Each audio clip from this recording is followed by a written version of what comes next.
नमस्कार दोस्तों, मेरे इस कहानी के चैनल पर आपका स्वागत है। सुखी क्या सोच के रखा होगा उनके माता पिता ने नाम। शायद उन्होंने सोचा होगा सुखी नाम रखने से उनकी बेटी सुखी रहेगी, लेकिन भगवान को कुछ और ही मंजूर था। सुखी जी तब 13-14 साल की रही होंगी जब उनकी शादी गणेश जी से हुई। उनकी 2 संतानें थीं। बेटी 8 वर्ष की थी तथा एक बेटा जो अभी मात्र 1 वर्ष का था कि तभी दुनिया में महामारी का ऐसा प्रकोप आया कि जिसमें गणेश जी चल बसे। सुखी जी का तो लगा संसार ही उजड़ गया हो। महीनों तक वो अपने कमरे से नहीं निकली। उन्हें देख किसी को भी रोना आता। सास ने देखा बेटी के साथ तो बहू को भी खो देती। एक ही तो बेटा था, वो चला गया, अब तो बहू को संभालना होगा। सास ने सुखी को समझाया बुझाया, दोनों बच्चों की तरफ उनका ध्यान करवाया। कहा, देख तेरे पास मेरे बेटे की 2 निशानियां हैं, उसे देख के तो जी। बच्चों के लिए तो तुझे हिम्मत करनी होगी। पूरे परिवार वाले चाहते थे कि तेरे बच्चों को खत्म कर जमीन जायदाद हड़प ले। तेरे ससुर जी और गणेश ने बहुत कड़ी मेहनत की है इन सब जायदाद को बनाने के लिए। सुखी ने अपने आप को संभाला। जीना तो होगा, लेकिन उसने अपने जीवन से रंग हटा दिया। झक सफ़ेद साड़ी पहनती, साथ ही भोजन करती, सिर्फ 2 समय। सास लाख समझाती लेकिन एक बात ही बोलती, जब मैं अच्छे भोजन और कपड़े देखती हूँ तो उनकी याद आती है। अब सुखी बच्चों का ध्यान रखती। बेटा तो छोटा था लेकिन बेटी माँ का हर कहा मानती और भाई का ख्याल भी रखती। सुखी अपने जमीन जायदाद के बारे में खबर रखने लगी। इससे गणेश के चचेरे भाई सबको तकलीफ होने लगी। वो सब आके उसे धमकाने लगे। सुखी को जीवन सुखी एकदम निडर बन के उन सब से सामना करती। किसी की हिम्मत देख सामने वाले का बल वैसे ही आधा हो जाता है। धीरे धीरे समय बीतता गया। बेटी बड़ी हो गई। बेटा भी अब 10 वर्ष का हो गया था। बेटी की बहुत अच्छे घर में शादी हो गई। अब फिर पूरा परिवार दूसरे सदस्य परेशान करने लगे थे। बात उनके दामाद को पता चली कि वो आए और सबको धमकाते हुए बोले, कोई ये ना समझे कि माँ जी अकेली हैं। उनका बेटा छोटा है तो क्या हुआ, मैं भी उनका बेटा ही हूँ।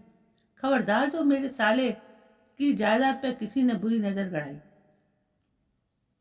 सब समझ सहम गए कि दामाद लगातार आने जाने लगे थे ताकि सासू माँ और साले को कोई परेशान ना करे। समय बीता, बेटा बड़ा हुआ। बेटा माँ के साथ रहते रहते वही खाना खाने पीने लगा जो माँ खाती। शांत रहता, उसका मन नहीं लगता कहीं, माँ के पास ही रहता। इस वजह से पढ़ाई नहीं कर पाया, ना ही कोई खास काम सीख पाया। माँ भी ज़्यादा दबाव नहीं डालती। उसे डर लगता ज़्यादा दबाव डालने पे कहीं माँ ने सोचा बेटे की शादी करा दूँ। बहुत उम्र हो गई थी, 25 वर्ष अभी तभी के समय से बहुत होती थी, लेकिन बेटी शादी के लिए तैयार नहीं हुई। बेटा से कहता, माँ मैं शादी नहीं करूँगा, पता नहीं कैसी लड़की आएगी, और तुम्हारी सेवा नहीं की तो तुमने बहुत दुख देखे हैं माँ। मैं नहीं चाहता किसी वजह से और तुम्हें दुख दे हो। समय बीतता गया। बहन और माँ की जिद के आगे राम को माननी पड़ी। बहन ने खूब देख सुन के एक लड़की पसंद की, सुशीला। बहुत गरीब घर की। सोचा गरीब घर की लड़की ही मेरी माँ का ध्यान रख सकती है। शादी हो गई। सुशीला देखने में बहुत सुंदर थी, एकदम नाजुक सी। मात्र 16 साल की थी। जब वो आई ससुराल, सास ने कलेजे से लगा लिया।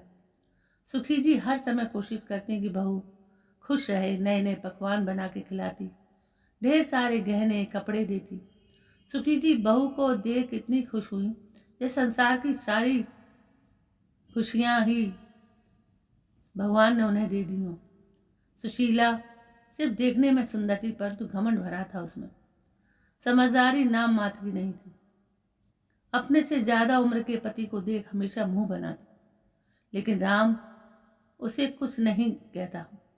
उसे भी इस बात का एहसास था, ये कम उम्र की है, अगर इसे मैं पसंद नहीं तो जबरदस्ती तो नहीं कर सकती। पसंद करने के लिए सास और ननद समझाती। सभी के घर में लगभग ऐसे ही जोड़े हैं। खुद मेरे और मेरे पति के बीच में 12 साल का अंतर है, और तुम्हारे पिताजी से तो हमने कहा था कि 12 साल का अंतर है, लेकिन तुम्हारे पिताजी नहीं माने, तो हमारी गलती कहाँ है। इधर एक दिन गौरी का बेटा और बेटी आए मामी से मिलने। सुशीला उन दोनों से मिलकर बहुत खुश हुई। दोनों उसी के उम्र के थे लगभग। अब सुशीला हंसती बोलती खुश रहती। सास और ननद भी उसे खुश देख बहुत खुश थी। सास ने उसे बहुत बार घर के काम सिखाने चाहे, लेकिन उसका काम करने में मन नहीं लगता। जब तक गौरी रही वो खाना बनाती, फिर सुखी जी खुद ही करती सब काम। वैसे तो घर में नौकर चाकर थे, लेकिन खाना सुखी जी ही खुद बनाती थी। गौरी और उनके बच्चों के जाने के बाद कुछ दिन तो सुशीला ठीक रही। फिर सास से कहने लगी, माँ जी मुझे दीदी के बिना मन नहीं लगता। सास ने कहा, गौरी अपना घर संसार छोड़ कितने दिन रहेगी यहाँ। तो सुशीला ने कहा, मैं ही चली जाऊँ कुछ दिनों के लिए दीदी के यहाँ। सुखी जी बोली, ठीक है, आज ही राम से बात करती हूँ, तुम्हें ले जाएगा। ननद के यहाँ आने के बाद दिन भर ननद के बच्चों के साथ लूडो और ताश खेलती, फिर फिल्म देखने चली जाती। शुरू शुरू में सबको अच्छा लगा कि गौरी को लगा ये सही नहीं है, ऐसे तो मेरे भाई की गृहस्थी कभी नहीं बसेगी। फिर उसने सुशीला को समझाया बुझाया, अब बहुत दिन हो गए हैं, वहाँ माँ अकेली सब देख रही हैं, तुमको अभी वहाँ रहना चाहिए। सुशीला जाना तो नहीं चाहती थी, लेकिन गौरी का विरोध भी वो नहीं कर सकती। ससुराल चली गई। ननद और उसकी बेटी आती रहती सुशीला और सुखी जी से मिलने। समय बीता, सुशीला एक सुंदर सी बेटी की माँ बनी, लेकिन ममता नाम की चीज उसमें थी नहीं। सास और ननद ही बच्चे को पाल रहे थे। सुशीला दिन भर खाती और पड़ी रहती। कुछ सालों के बाद वो एक बेटे की माँ भी बन गई।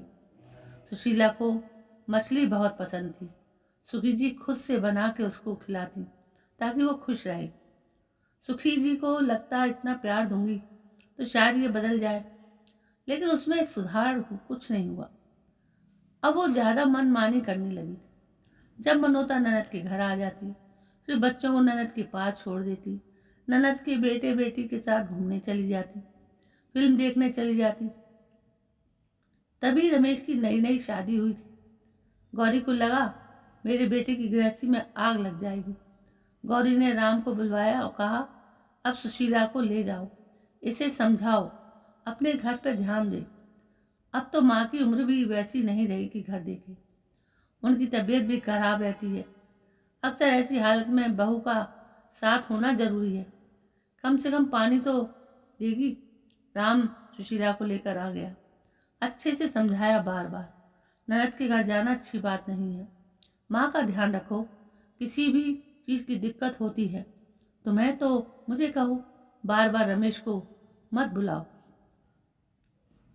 सुशीला ने समझ लिया, अब मुझे जानना नहीं मिलेगा, काम करना ही पड़ेगा। मन ही मन वो चिढ़ती, लेकिन ऊपर से दिखाती नहीं। समय बिता। सुखी जी अब काफ़ी बीमार रहने लगी। वो अब खाना बना नहीं पाती। अब सुशीला को खाना बनाना पड़ता। वो अपने और राम के लिए खाना बनाती और सुखी जी को दिन का बचा हुआ रात में और दे देती और रात का बचा हुआ दिन में। कभी कभी अगर कुछ ना बचता तो वो कहती, माँ जी आप मुड़ी चूड़ा कुछ भी खा लो। सुखी जी कुछ नहीं बोलती। इधर राम ने भी जायदाद की बागडोर अपने हाथ में ले ली। फसल जो भी होती घर के लिए रख, बाकी बेच देता। काफ़ी पैसे आते। समझदारी की कमी और इतने पैसे के मालिक होने के कारण वो समझ नहीं पाता कैसे खर्च करना है। सब पैसे बर्बाद कर देता। जब तक सुखी जी के हाथ में सब था वो अच्छे से सब चला रही थी, लेकिन राम ने जब से सब अपने हाथ में लिया था सब गलत हो रहा था। उसे नौकर को चलाना भी नहीं आ रहा था। ऊपर से माँ से भी कोई सलाह नहीं लेता था। यहाँ तक कि जो भी आमदनी के पैसे होते वो अपने पास रखता, माँ को एक फूटी कौड़ी नहीं देता। कहाँ सुखी जी लाखों की मालकिन थी, वहाँ बेटे ने पाई पाई को मोहताज कर दिया। इधर सुशीला घर के अनाज बेच देती। राम को जब ये पता चलता तो काफ़ी गुस्सा करता। सुखी जी अपने बेटे बहू को देख दुखी थी, लेकिन ये बातें किसी को बता भी तो नहीं सकती थी। उनको अपने पति की याद आने लगी। इतने सालों से घर की जिम्मेदारी और बेटे के मोह की वजह से वो जिंदगी काट रही थी, लेकिन अब उन्हें लगने लगा जैसे पति के पास जाने का समय आ गया हो। घर में कलह होने लगे। इस वजह से सुखी जी और चिंताग्रस्त रहने लगी। चिंता और बासी भोजन कर करके उनकी सेहत गिर गई। गौरी कई गौरी कई बार आई, माँ तुम मेरे साथ चलो, लेकिन सुखी जी जाने को तैयार ना हो। वो बोलती, यहाँ ये मेरे मेरे पति की याद है, ये मेरा घर है, बहुत मुश्किल से मैंने से घर बनाया है, अब मरूंगी भी तो यहीं मरूंगी। तो बिस्तर पर रहने लगी। बहुत मुश्किल से चल फिर पाती। राम ने एक दो बार चाहा कि माँ को डॉक्टर से दिखाने शहर ले जाए, लेकिन सुशीला कहती कुछ नहीं हुआ है, आप बाहर देखो, घर देखने के लिए मैं हूँ। एक दिन काफ़ी समय के बाद भी सुशीला ने खाना नहीं दिया तो सुखी जी ने आवाज़ लगाई। सुशीला ने कहा, थोड़ा सा भूख बर्दाश्त नहीं होती? सुखी जी ने कहा, कल रात में भी तो नहीं खाया था। इस पर सुशीला ने झगड़ते हुए कहा, मुझ पे इल्ज़ाम लगा रही है, और खूब झगड़ा कि सुखी जी ने सिर्फ इतना कहा, जाओ जैसे मेरे साथ कर रही हो वही पाओ तुम, श्री कृष्ण सब देख रहे हो। कुछ दिनों के बाद सुखी जी इस संसार से विदा ले ली। सुशीला ने चैन की सांस ली। राम को कभी कभी माँ की याद आती, किसी को भी पता नहीं चला सुशीला ने सुखी जी को कितने दुख दिए, क्योंकि सुखी जी ने अपनी बेटी तक को ये बातें नहीं बताई। गांव समाज से सुशीला की छवि एक अच्छी बहू की बनी रही। सुखी जी हमेशा गांव के लोगों के सामने बहू की तारीफ ही करती थी। आज बरसों बाद सुशीला अकेले में रो रही थी। बेटा बहू कोई नहीं आता उसके पास, वो अकेली रहती है घर में और सबसे कहती है, मैंने क्या अपराध किया है जो सबने मुझे छोड़ दिया। क्योंकि सुशीला को तो यही लगा कि किसी ने कुछ देखा नहीं था। तो दोस्तों, ये बात तो सच है कि हम कोई भी घटना या कोई भी काम करते हैं, उसका देखनहार तो ऊपर बैठा है, भगवान सब देखते हैं। अब ये उनकी सास की बड़प्पन था कि उन्होंने कभी अपनी बहू की बुराई किसी ऐसे व्यक्ति से नहीं की कोई उसके ऊपर आक्षेप लगाए। तो दोस्तों, कहानी कैसी लगी? यदि कहानी पसंद आई हो तो प्लीज़ मेरे इस चैनल को सब्सक्राइब करें, लाइक करें, शेयर करें, कमेंट करें। कल मैं फिर हाजिर होती हूँ एक नई कहानी के साथ।